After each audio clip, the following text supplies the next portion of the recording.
You know, it really comes down to a matter of taste, doesn't it? Because when all is said and done, the food ends up in your mouth. A lot of it has to do with the tongue. Yeah. Trevor Peasbody here, talking about all things noodle, and we're taking something of an Asian perspective, which is why we are in the specialty restaurant. This is Jimmy Quack Quack. And I don't care. Sorry? What? We'll start with an historical background. Now, many people think the noodle came from China. Not so. I have done a great deal of research, you see, ancient texts and scrolly things. The noodle comes from the Byzantine Empire, where it was created by one Noodleitis. And he was the first to take his noodle public. Now, that would have been about 200 BK, before kitchens. The significance of that, you see. I really like a good stew. As for noodles, well, I make spaghetti out of them. I toss them into chicken soup. Good manly foods. Wrote a lot of recipes for them in my cookbook. Yes, Chef Lou did write a intriguing And best-selling. and amazingly best-selling cookbook. Thank you for bringing that up. The Macho Gourmet. Real food for real men, cooked by a real man. Available online or at your local bookstores for a discounted price of $14.95. And among all those ever so masculine recipes, there is one standout, the SS Ferguson stew. Best stew ever. Lots of potatoes, not a noodle in sight. No. And yet, it was the signature dish that did in fact bring us together. Together? What's that supposed to mean? For the show. Yeah. Oh, yeah. But just for the show. Now, Chef Lou is famous, in a way, for having honed his culinary skills during maritime service. What the hell are you talking about? I did what? I say you learned to cook on a boat in the Coast Guard. Oh, yes, sir. USS Ferguson. Chief Petty Officer Lewis O'Malley reporting for duty. Semper Paratus. Always ready. Chief Petty Officer? Shouldn't it be Chef Petty Officer? What? Sorry? Huh? The noodle is ever such a happy food, isn't it? Now, the most fun thing you can do with your noodle, you can pull it, you can extrude it, you can make it ever so long by tugging on it. I like to pull mine into a bunch of different shapes. One thing to note, you must use gluten. Oh, you know, the dreaded gluten. Because if you do not, your noodle will not have any elasticity. It will not be malleable. And so you end up with, what? Something of a flaccid noodle. Nobody really likes that, do they? No. Had a pastry chef with that problem. Sorry. Nothing helped. Poor guy took a bunch of pills, still no go. Finally, we hooked him up with a lady for hire in Vancouver. Bingo. She must have been extremely gifted. Or maybe she just had some beautiful glutens. Oh.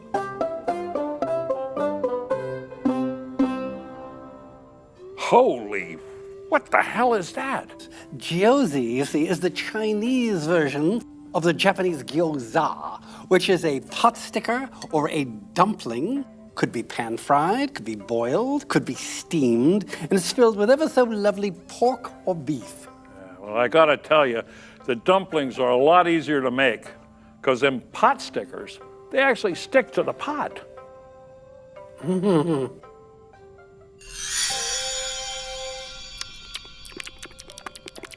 This dish reminds me a good deal of the Korean dish moul mandu. Oh, yeah? I'm thinking with this recipe, the The dew came from your little doggy under the table. Here you go, boy. A little Hong Kong doggy treat for you. Reggie, no, boy. Don't eat that. It'll give you the poofty bums, you know. Him? What about us? Really, Chef Lou, don't feed him. His table manners are so poor to begin with. Okay. But if that dog keels over, I'm not eating the entree. Traditionally, the noodle is eaten with a chopstick, with a fork, or with the fingers, or in the style of the mystic gypsies of Ranjapur, plucked from the bowl with the toes. Now, you have to be ever so spry, don't you, with very dexterous tootsies. Yeah. And we ate them with spoons on board the Ferguson. In fact, we tried to eat everything we could with spoons. In rough seas, a fork or a knife can become a lethal weapon. Oh, yes. Spoons. Mummy's second husband, the Spoon King of Great Britain. Oh, weren't you something special? We wouldn't consider making a fork or a knife. We only make spoons. Mummy's little boy toy. Well, anyway, I take noodles. I like them macaroni ones. I cook them, put them in a bowl with some tuna fish, mash them together. I use a fork for that. I add some mayo, pepper, some of that seasoning from the Middle East, Israel or somewhere. Kosher salt? That's the one. Pour in a splash of Miller beer for a little fizz, add an angry shot of Tabasco, and roll the whole thing up in a tortilla. One of my signature dishes, Lou's Tuna-roni-tilla, page 39 of the Macho Gourmet. And in making dumplings, you see, the I important... made that dish on Beat Bobby Flay. I would have beat him too, but he cheated. Started using something called a pressure cooker. Pressure cooker. Where did he pull that out of?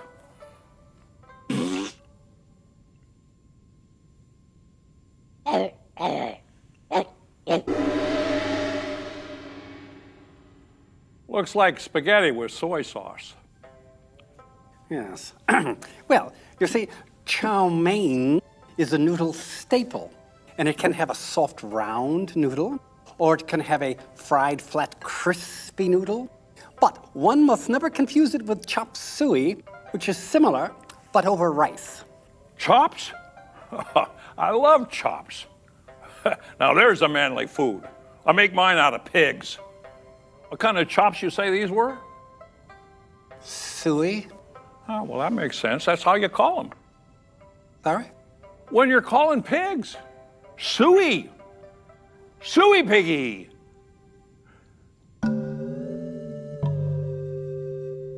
I've never known it to be all pink and fizzy-like. Well, you know, Chef Lou, the chow mein is generally made from a wheat flour egg noodle. Yeah, right. Comes in them clear plastic packages. Just so. But there are other things that can be made without eggs. For instance, buckwheat, the udon noodle, and rice, your vermicelli. Then there's the glass noodle, low E or tinted. The Italians call noodles pasta. Must be an Italian word. It wouldn't surprise me. Yeah. And you know, in Germany, Deutschland, as it were, they call it Spätzle. Spätzle. It's rather more fun to say than to eat, really. Spätzle. Spitzel. Yeah, it kind of rolls off the tongue. Tongue's very important when it comes to food.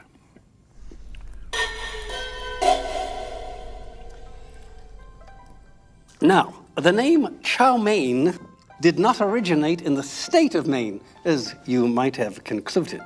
Fun fact, You see, because the noodle was light and it did not spoil and only required boiling water to prepare, it became the favorite food of the American cowboy in the good old Wild West circa 1700s.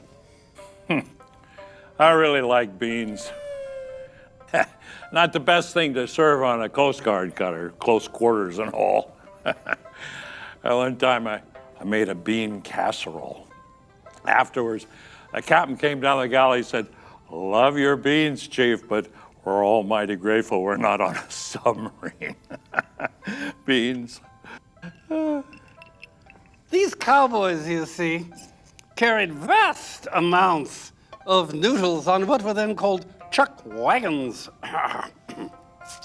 And when the cooks would make a meal, they would yell out, "Chow time! Come and get your main course, your chow mein." And that gave rise, you see, to the American expression to chow down. And this is fascinating history because you can hear the evolution from one to the other. Chow mein, chow down, mein down. I gotta tell you, that was one hell of a bean casserole. What you do with your noodle is clearly your own business. But from my perspective, it is truly best prepared al dente. What? Sorry? Why'd you have to bring him up? Sorry? Al dente. Never gonna forget him. Poor son of a bitch. I told the board of inquiry 100 times it wasn't my fault, wasn't Al's fault, wasn't anybody's fault. It was a goddamn accident. Good boy. Boy. Accident, was it? Summer of '03, typhoon in the China Sea. Al was just a kid, good kid. He was the best apprentice sea cook I ever had. We were in really rough seas, I mean the worst. But I still had to make my Texas chili. Chili in a typhoon. I might have gone for a more robust cassoulet, perhaps. Something baked. The crew wanted chili. Yes. What the hell do you want me to do? Tell them they can't have chili? Of course not. Well, then it happened. The ship lurched. Out of nowhere, my favorite heavy lead frying pan flew off the hook and smashed the kid right in the head. He never had a chance.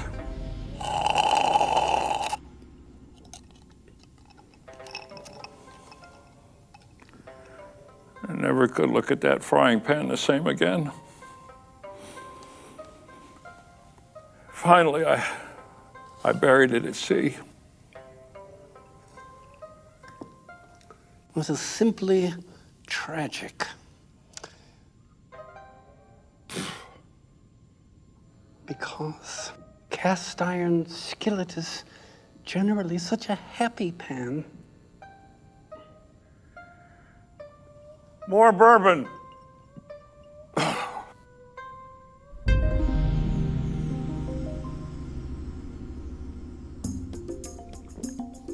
Ow! I think your dog just bit me.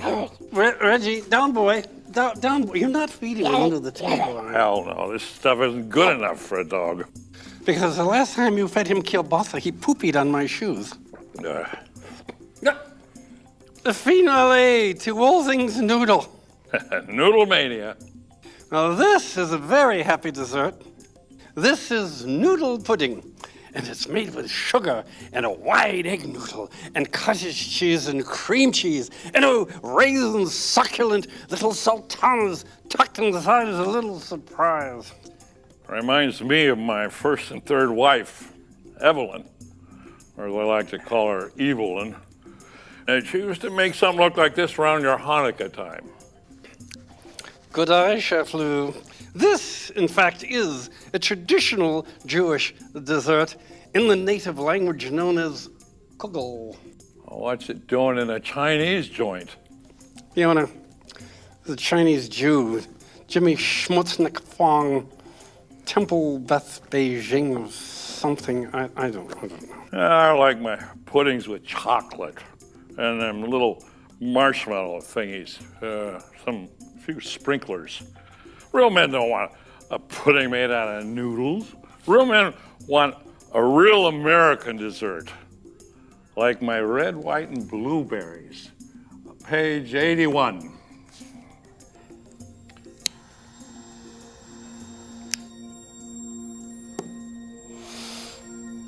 Today would have been Mommy's birthday. Mommy. Woman's been dead so long she'd be a mummy by now. Poor Mommy. Ridden to death by the Spoon King. Noodle pudding. This makes me sad. It reminds me of my old girlfriend, Selma Hayek. Selma Hayek? There was the woman who knew her way around a noodle. Hell, I'll drink to that. Well, Chef Lou, what is left to be said for the glorious noodle eggs? Well, I don't know. Just go out and eat some, I guess. Just not in this place. Ooh. What the hell? To the noodle. Spätzle.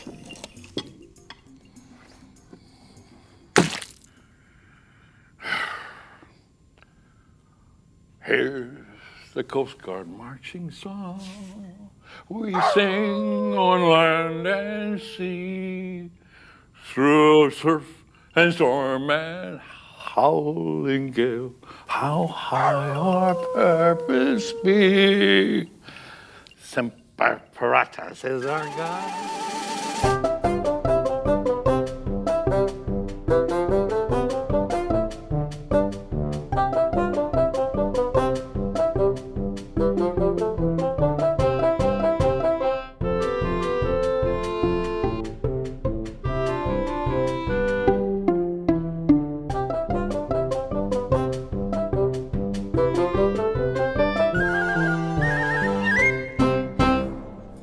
To fight and serve or fight and die, I, Coast Guard, we are for you.